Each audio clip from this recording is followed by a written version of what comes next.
Hello everyone, welcome back to my YouTube channel economics with Garima. हम discuss कर रहे हैं 5 ईयर प्लान्स इन इंडिया, जिसमें पहले 2 पार्ट्स हम डिस्कस कर चुके हैं। अगर आपने उन 2 पार्ट्स को नहीं देखा है तो डिस्क्रिप्शन में मैंने उनका लिंक दे दिया है, आप उन्हें देख लें ताकि आपको इस टॉपिक को समझने में कोई दिक्कत ना हो और ये टॉपिक आपको ज़्यादा अच्छे से समझ आ सके। तो चलिए टॉपिक स्टार्ट करते हैं 9th 5 ईयर प्लान से, क्योंकि प्रीवियस 2 लेक्चर्स में हम first to 8th 5 year plan को डिस्कस कर चुके हैं। 9th 5 ईयर प्लान जब आया तो बीजेपी गवर्नमेंट रूलिंग गवर्नमेंट थी, अटल बिहारी वाजपेयी प्राइम मिनिस्टर थे उस टाइम पे। ये प्लान रहा था 1997 से 2002 तक, जिसका मेन ऑब्जेक्टिव क्या था? Growth with social justice and equity. यहाँ पे सोशल जस्टिस और इक्विटी की बात की गई थी इस प्लान में। जितने भी गैप्स थे, चाहे वो जेंडर बेसिस हों डिफरेंसेस, चाहे आपका रूरल और अर्बन डेवलपमेंट को लेकर थे, या रिच और पुअर के बीच के जो गैप थे उनको दूर करने की बात की गई, सबको बराबर रखने की बात की गई, उनकी इक्विटी की बात की गई थी इसमें। टारगेट ग्रोथ रेट जो इस टाइम पे था वो 6.5% था, बट अचीव किया था इंडिया ने 5.4%।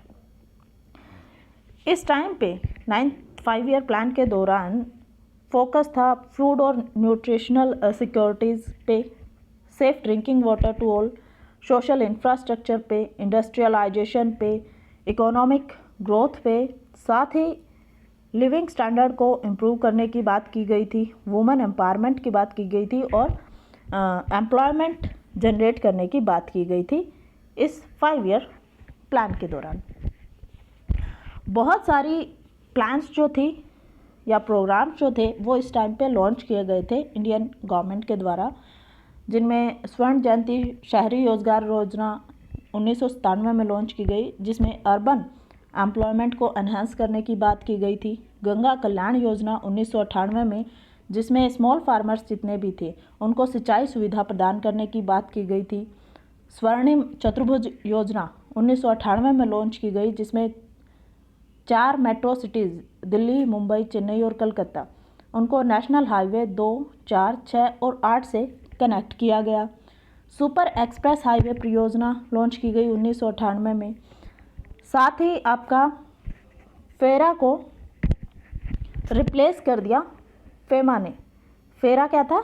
Foreign exchange and regulation act 1973 and FEMA था foreign exchange and management act 1999। FERA जो था वो कंजर्वेटिव था और रेस्ट्रिक्टिव था, जिसमें अगर आप रूल्स को फॉलो नहीं करते एक्ट के अकॉर्डिंग तो आपको पनिशमेंट हो सकती थी। बट फेमा जो है वो लिबरल है बाय नेचर और इसके अकॉर्डिंग सिर्फ आपको फाइन हो सकता है, आपको पनिशमेंट नहीं होती है। तो ये ज़्यादा लिबरल है और फॉरेन ट्रेड को ये ज़्यादा अच्छे से प्रमोट करता है। इसी टाइम पे, इसी 5 ईयर प्लान के दौरान पब्लिक सेक्टर अंडरटेकिंग्स को ऑटोनॉमी प्रोवाइड करने के लिए, स्वायत्तता प्रोवाइड करने के लिए कि वो अपने डिसीजंस अच्छे से ले सकें, नवरत्ना और मिनी रत्ना सीरीज स्टार्ट की गई। साथ ही बहुत सारी अदर स्कीम्स जैसे राष्ट्रीय जनसंख्या आयोग का गठन किया गया टू कंट्रोल द पॉपुलेशन। संपूर्ण रोजगार योजना 2001 में लॉन्च की गई थी। साथ ही साथ जितनी पब्लिक सेक्टर अंडरटेकिंग्स थी, यूनिट्स थी, उनको 2 पार्ट्स में डिवाइड कर दिया, स्ट्रेटेजिक और नॉन स्ट्रेटेजिक। स्ट्रेटेजिक यूनिट्स जो थी वहाँ पे सिर्फ गवर्नमेंट ही एंटर कर सकती थी, जैसे डिफेंस सेक्टर हो गया, और नॉन स्ट्रेटेजिक को सबके लिए ओपन कर दिया गया था, मीन्स प्राइवेटाइजेशन को प्रमोट किया गया था। बट इतना सब होने के बावजूद जो ये प्लान था ये फेल हो गया था due to excessive public expenditure. और ये एक्सेसिव पब्लिक एक्सपेंडिचर क्यों हुआ था जी? कारगिल वॉर की वजह से हुआ था, कारगिल युद्ध की वजह से हुआ था, जिसकी वजह से हमारे फंड्स जो है वो लड़ाई के लिए ज़्यादा लगे बजाय डेवलपमेंट के लिए। अब बात करते हैं 10th 5 ईयर प्लान की। 10th 5 ईयर प्लान हमारा रहा 2002 से 2007 तक, जिसका मेन ऑब्जेक्टिव था 8% GDP growth per year and reduction of poverty rate by 5% by 2007 कि 8% GDP ग्रोथ हो हर साल हमारी। और दूसरा क्या था कि पॉवर्टी रेट जो है उसको 2007 तक 5% रिड्यूस कर देना। इस प्लान ने फोकस किया हाई क्वालिटी एम्प्लॉयमेंट पे। High quality employment means social security provide करना, pension and jobs in organised sector to people. साथ ही इसी टाइम पे इंडिया ने super power in economic sector बनने की सोच ली थी, मतलब आर्थिक महाशक्ति बनने के बारे में इंडिया ने इसी 5 ईयर प्लान से विचार करना शुरू कर दिया था। 20 पॉइंट प्रोग्राम्स इंट्रोड्यूस किया गया 10th 5 ईयर प्लान में। साथ ही इस प्लान में रीजनल अप्रोच पे ज़्यादा फोकस किया गया बजाय सेक्टरल अप्रोच के, ताकि रीजनल इनइक्वालिटीज़ जो हैं उनको रिड्यूस किया जा सके। टारगेट ग्रोथ जो थी वो 8% थी, बट अचीव किया था 7.6%, और इसे आज तक का सबसे ज़्यादा सक्सेसफुल प्लान कहा जाता है, क्योंकि सबसे ज़्यादा वृद्धि दर जो थी वो इसी 5 ईयर प्लान में रही है। इस 5 ईयर प्लान में सर्विस सेक्टर को ज़्यादा इम्पोर्टेंस दी गई, प्राइमरी एजुकेशन तक पहुंच के बारे में बात की गई, जेंडर गैप को रिड्यूस करने की बात की गई। इन सभी चीज़ों पे फोकस किया गया। बहुत सारे प्रोग्राम्स लॉन्च किए गए, कमीशंस बनाए गए, उनकी भी बात कर लेते हैं।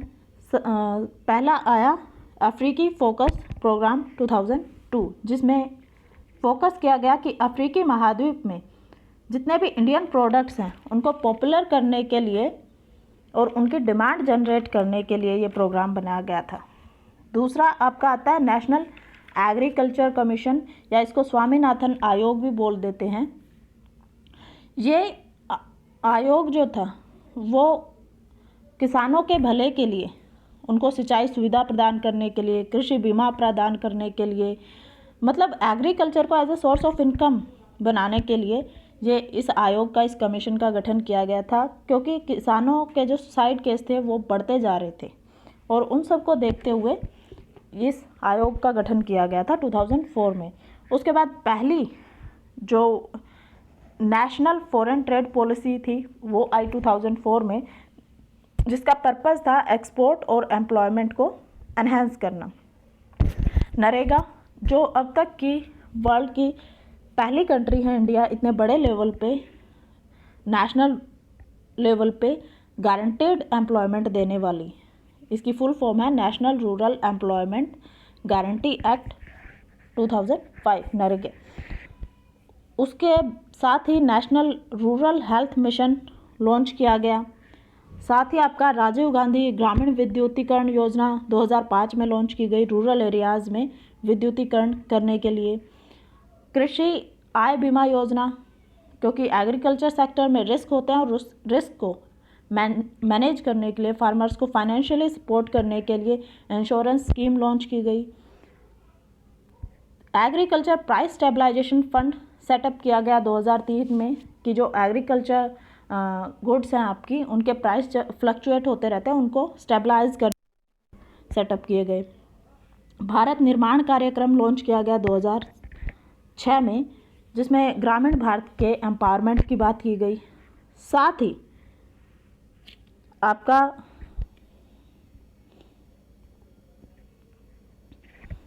आपका fiscal responsibility and budget management, जिसको हम FRBM के नाम से जानते हैं, वो 2002 में लागू किया गया, जिसका मेन ऑब्जेक्टिव था कि पब्लिक एक्सपेंडिचर को कंट्रोल करना, जिसमें वाजपेयी गवर्नमेंट ने अपने जो मिनिस्टर्स थे उनके नंबर्स को भी लिमिटेड कर दिया गया था, ताकि जो सरकार के खर्चे हैं वो कम हो सके।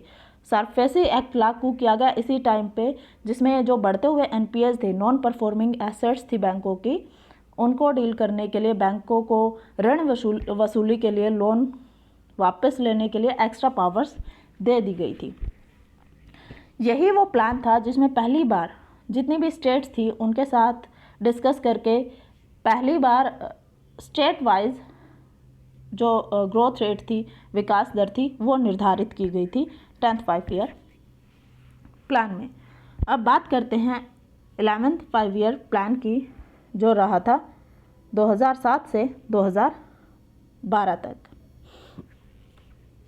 अब 2008 के दौरान ग्लोबल रिसेशन था, जिसका बहुत ज़्यादा तो नहीं लेकिन कुछ असर इंडिया पे भी आया, और उसके उसी टाइम पे 11th 5 ईयर प्लान चल रहा था इंडिया में।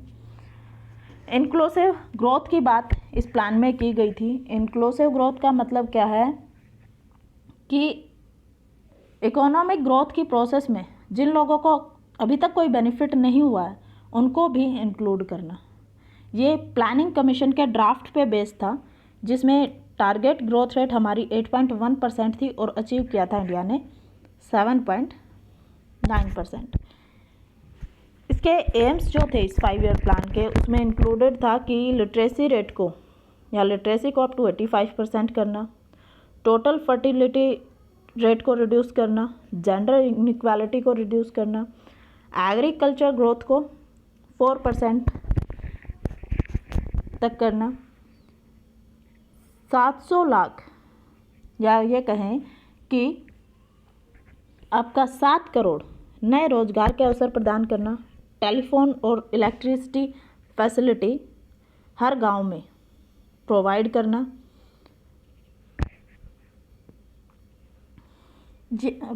ये सब जो थे ये एम्स रहे थे इस 5 ईयर प्लान के। इस 5 ईयर प्लान के दौरान बहुत सारे स्कीम्स और प्रोग्राम्स जो थे वो लॉन्च किए गए थे, जैसे कि नेशनल फूड सिक्योरिटी मिशन 2007 में लॉन्च किया गया था, जिसमें आपके चावल, दाल और गेहूं तीनों के प्रोडक्शन को बढ़ाने की बात की गई थी। उसके बाद आपका national agriculture development programme launch किया गया था 2007 में, जिसमें एनुअल ग्रोथ एग्रीकल्चर सेक्टर में 4% करने की बात की गई थी।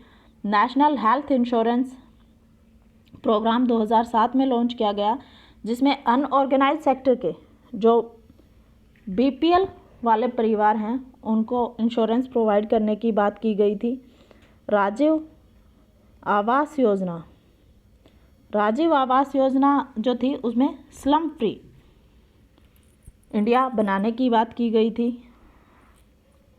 और नेशनल रूरल लाइवलीहुड मिशन 2011 में लॉन्च किया गया था, जिसमें आपका जिसे हिंदी में राष्ट्रीय ग्रामीण आजीविका मिशन बोलते हैं हम, रूरल एरियाज़ में रोजगार के माध्यम से लोगों के जीवन स्तर में सुधार लाने की बात की गई थी, क्वालिटी ऑफ लाइफ इम्प्रूव करने की बात की गई थी।